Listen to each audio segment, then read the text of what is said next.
Pengalaman hidup.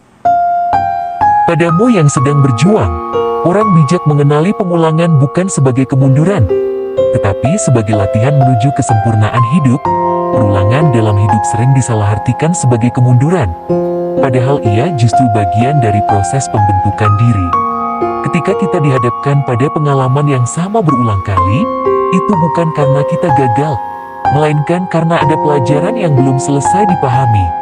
Setiap pemulangan adalah kesempatan kedua, ketiga, atau kesekian untuk memperdalam makna, memperbaiki sikap, dan memperkuat hati.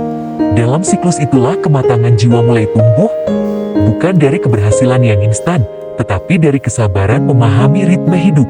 Kebijaksanaan tidak dapat didapatkan hanya dengan pendidikan formal di sekolah.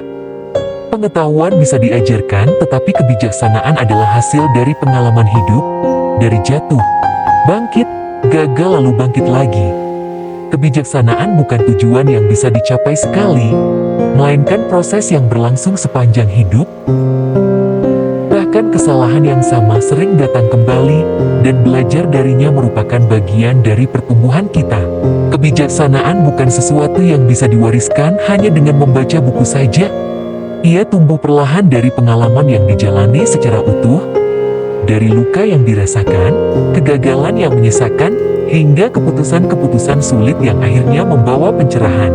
Kebijaksanaan sebagai sesuatu yang tumbuh didapatkan dari refleksi diri dan pengalaman nyata, bukan dari hafalan atau teori semata.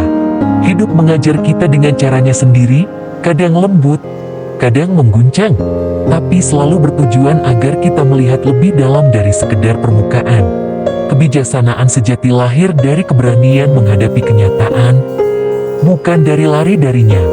Kesalahan bukan sebagai kegagalan, melainkan sebagai bagian tak terpisahkan dari pembentukan karakter dan wawasan batin. Justru melalui pengulangan dan usaha yang memperbaiki kesalahan, seseorang menjadi bijak.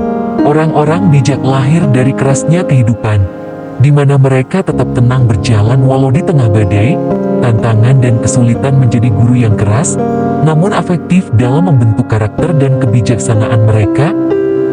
Dalam menghadapi badai kehidupan, mereka belajar menemukan arti kehidupan dan mendapatkan hikmah di balik penderitaan.